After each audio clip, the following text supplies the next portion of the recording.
आपका हमारे चैनल में स्वागत है। दोस्तों, सच्ची भक्ति क्या है? क्या मेरी भक्ति सच्ची है या कोई कमी रह गई है मेरी भक्ति में? क्यों ईश्वर मेरी इतनी भक्ति के बाद भी मुझसे खुश नहीं है? ऐसे प्रश्न हो सकता है आपके मन में कई बार उठते हों। ईश्वर प्रेम है या पीड़ा? यह प्रश्न भी आपके मन में हो सकता है कई बार उठता हो, जिनके उत्तर आप लाख ढूंढने पर भी नहीं खोज पाते हो। वीडियो में आज हम आपको इन्हीं प्रश्नों के उत्तर देंगे एक कहानी के माध्यम से। कहानी बहुत दिलचस्प है एवं आपके हर तरह के प्रश्न को सुलझा देगी। आपसे अनुरोध है, वीडियो को पूरा देखें, अंत तक देखें, बिना स्किप करें, ताकि आप तक यह महत्वपूर्ण जानकारी पूर्ण रूप से पहुंच पाए। चलिए शुरू करते हैं ये अति महत्वपूर्ण जानकारी भरे वीडियो को। दोस्तों, एक छोटा सा गांव था जो बहुत ही शांत और साधारण सा था। उसी गांव में एक ब्राह्मण राम स्वरूप अपनी पत्नी के साथ रहते थे। राम स्वरूप जी भगवान श्री राम के परम भक्त थे। दिन भर उनके मुंह से सिया राम ही निकलता था।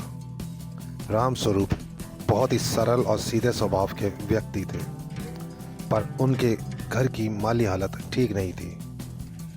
घर का गुजारा किसी तरह चल रहा था, परंतु राम स्वरूप जी के चेहरे पर जरा भी शिकन नहीं थी। उनकी भगवान के प्रति आस्था में कभी कोई कमी नहीं आती थी। इसलिए सब लोग उनको पंडित राम भक्त कहकर ही पुकारते थे। गांव में एक बहुत ही पुराना, खंडर सा और बहुत छोटा सा राम मंदिर था। पंडित राम स्वरूप उसी मंदिर के पुजारी थे।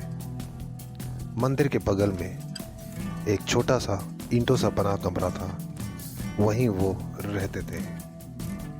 दूसरी ओर उनकी पत्नी उनके बिल्कुल उलट बहुत ही गुस्से वाली थी।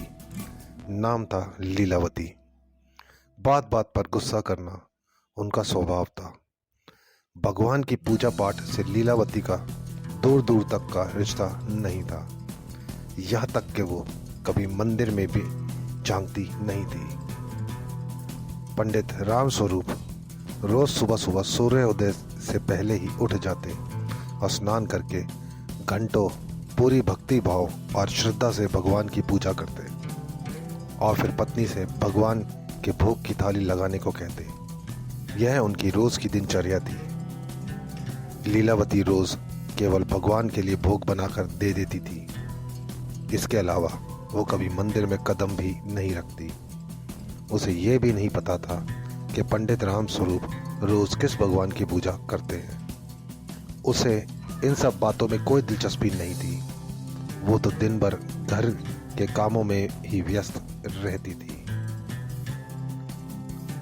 आज भी रोज की तरह राम स्वरूप ने घंटों तक पूजा की और फिर अपनी पत्नी को आवाज लगाई, लीलावती, ओ लीलावती, अरे भगवान के भोग की थाली तो लगा दो। कितनी देर हो रही है, भगवान कब से भूखे बैठे हैं। आई तभी लीलावती की आवाज आई। थोड़ी देर बाद ही लीलावती ने एक थाली मंदिर के बाहर से ही सरका दी और बोली, लो खिला दो अपने भगवान को खाना। इतना कहकर बड़बड़ाते हुए चली गई। का नाम भी ले लिया करो, थोड़ा पुण्य मिलेगा। राम स्वरूप पंडित ने हंसते हुए लीलावती से कहा। लीलावती लगभग चिल्लाते हुए बोली, तुम ही ले लो पुण्य, हमें नहीं चाहिए। रोज घंटों पूजा पाठ करते हो तो कौन सा भगवान ने तुम्हें तर दिया? घर में खाने को दाना नहीं है, जो था वो भी तुम्हारे भगवान को खिला दिया। अब खाली हवा खाकर अपना पेट भर लो।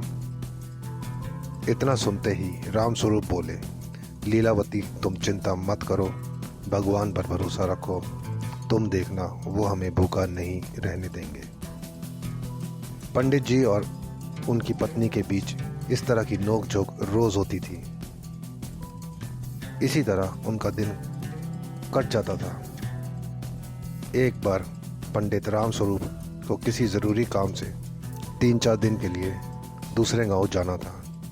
पंडित जी बहुत परेशान और चिंतित थे कि आखिर उनकी अनुपस्थिति में उनके भगवान का ख्याल कौन रखेगा, परंतु जाना भी ज़रूरी था।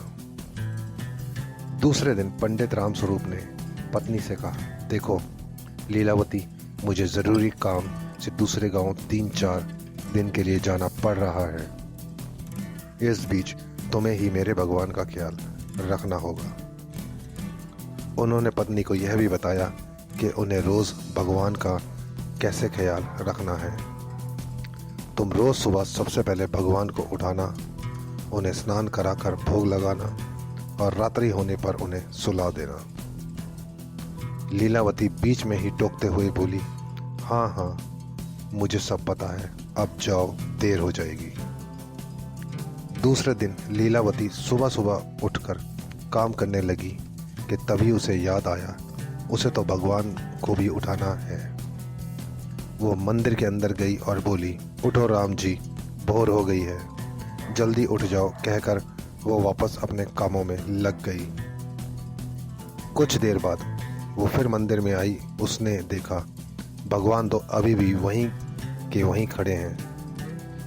फिर वो बोली, अरे राम जी, सुनाई नहीं देता है क्या? उठो, भोर हो गई है, मुझे और भी बहुत सारे काम करने हैं। लेकिन फिर भी उसने भगवान में कोई हलचल नहीं देखी। अब तक लीलावती गुस्से में लाल हो चुकी थी। उसने भगवान से कहा, मैं आखिरी बार पूछ रही हूँ, तुम उठते हो या नहीं? लेकिन भगवान अब भी मौन खड़े रहे। अब तो लीलावती का गुस्सा 7वें आसमान पर चढ़ गया था। वो गुस्से में बाहर आई और झाड़ू उठा लाई। भगवान को झाड़ू दिखाते हुए बोली, उठ रहे हो कि नहीं? नहीं तो इसी झाड़ू से तुम्हारी। इतना सुनते ही भगवान राम, सीता माता और लक्ष्मण जी तीनों हाथ जोड़े लीलावती के सामने प्रकट हो गए। उन तीनों को देखकर लीलावती बोली, आ गई ना अकल ठिकाने पर? इसलिए कहते हैं, लातों के भूत बातों से नहीं मानते। तभी श्री राम हाथ जोड़कर बोले, माता, हमारे लिए क्या आज्ञा है? जाओ, कुएं पर जाओ और स्नान कर लो, तब तक मैं भोजन तैयार कर लेती हूँ। और सुनो, अपने वस्त्र भी धो लेना, मेरे पास बहुत काम है। जो आज्ञा माता, कहते हुए श्री राम, माता सीता और लक्ष्मण जी तीनों कुएं की ओर चल दिए।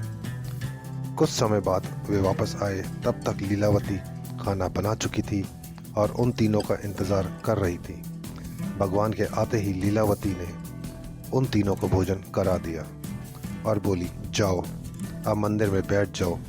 इसके बाद वो अपनी बाकी का काम निपटाने लगी। रात हुई तो वो मंदिर में फिर गई और बोली, अरे रात्रि हो गई है, सो जाओ, कब तक खड़े रहोगे? दूसरे दिन भी सुबह वह जब उठाने गई और भगवान 1-2 बार उठाने से नहीं उठे तो वो फिर झाड़ू लेकर आ गई। झाड़ू देखते ही तीनों भगवान प्रकट हो गए और लीलावती के सामने हाथ जोड़कर खड़े हो गए। लीलावती ने फिर उन्हें स्नान के लिए कुएं पर भेजा और भोजन कराकर अपने बाकी के काम निपटाने में लग गई। पंडित रामस्वरूप के आने तक वो रोज इसी तरह भगवान की देखभाल करती रही। पंडित रामस्वरूप जी जब घर आए तो आते ही उन्होंने पत्नी से पूछा, लीलावती, तुमने मेरे भगवान का ख्याल ठीक तरह से रखा कि नहीं? लीलावती बोली, हाँ हाँ, ठीक से रखा, चाहो तो अपने भगवान से ही पूछ लेना। अच्छा तो बताओ, कैसे रखा ख्याल? पंडित रामस्वरूप बोले। लीलावती ने उन्हें बताया, रोज सुबह तुम्हारे राम जी को उठाती थी। पहले दिन उठा उठा के थक गई, पर वो तीनों उठने का नाम ही नहीं ले रहे थे। फिर मैं झाड़ू लेकर आई। जब मैंने झाड़ू दिखाकर डराया, तब कहीं जाकर उठे। इतना सुनते ही रामस्वरूप चिल्ला पड़े, लीलावती, ये तुम क्या कह रही हो? तुमने भगवान को झाड़ू से डराया तो क्या करती? वो मेरी बात ही नहीं मान रहे थे। यह सुनते ही पंडित रामस्वरूप सिर पकड़कर बैठ गए। लीलावती ने आगे बताया, उठाने के बाद उन्हें स्नान करने के लिए कुएं पर भेजती थी। उसके बाद भगवान भोजन कर लेते थे और रात्रि होने पर मैं उन्हें सुला देती थी। इतना काम ही तो बोला था ना। पंडित रामस्वरूप लीलावती की बातें सुनकर अवाक रह गए। वे सोच रहे थे, लीलावती यह क्या बोले जा रही है, यह पागल तो नहीं हो गई। उन्होंने लीलावती से पूछा, लीलावती तुम्हारी तबीयत तो ठीक है ना? ये तुम क्या बोले जा रही हो? मेरी तबीयत को क्या होना है, मैं बिल्कुल ठीक ठाक हूँ, लीलावती गुस्से से बड़बड़ाई। पंडित जी को अपनी पत्नी की बातों पर जरा भी विश्वास नहीं हो रहा था। वो तुरंत उस जगह गए जहाँ भगवान विराजे थे। पंडित ने देखा कि भगवान की मूर्तियाँ तो वैसे की वैसे ही रखी हुई थी। पंडित दौड़कर उस कुएं पर गए जहाँ लीलावती ने तीनों भगवान को स्नान करने भेजा था। जब वो कुएं पर पहुंचे तो उनके आश्चर्य का ठिकाना नहीं रहा। वहां रखी टूटी फूटी बाल्टी सोने की बन चुकी थी। बगल में भगवान के वस्त्र रखे थे, वो भी सोने के ढेर में बदल चुके थे। फिर रामस्वरूप भागे भागे उन बर्तनों के पास पहुंचे जिसमें भगवान ने भोजन किया था। सभी बर्तन जिसमें भगवान ने भोजन किया था सोने के बर्तनों में बदल चुके थे। अब तक रामस्वरूप को यकीन हो चुका था कि लीलावती सही कह रही थी। पंडित रामस्वरूप ने दौड़कर भगवान के चरण पकड़ लिए और रोने लगे। प्रभु, मैं आपकी रोज घंटों पूजा करता हूँ, पर आज तक आपने मुझे कभी दर्शन नहीं दिए। लेकिन लीलावती के एक बार ही सच्चे मन से आपको पुकारने पर आप स्वयं माता सीता, लक्ष्मण जी सहित मेरी कुटिया में पधारे। मैं धन्य हो गया भगवान, मैं धन्य हो गया। इसलिए कहते हैं, भगवान सदैव निस्वार्थ और सच्ची भक्ति की ही आशा रखते हैं।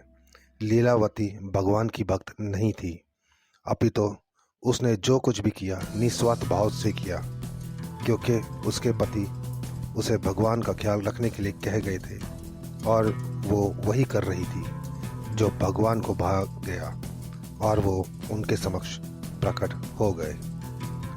आशा करते हैं दी गई जानकारी आपको उपयोगी एवं महत्वपूर्ण लगी होगी। वीडियो में अंत तक बने रहने के लिए आपका धन्यवाद। वीडियो अच्छी लगी हो तो लाइक एवं शेयर कर दीजिएगा एवं चैनल पर नए हैं तो चैनल को सब्सक्राइब कर दीजिएगा। जल्द मिलते हैं एक नए एवं रोचक वीडियो के साथ। धन्यवाद।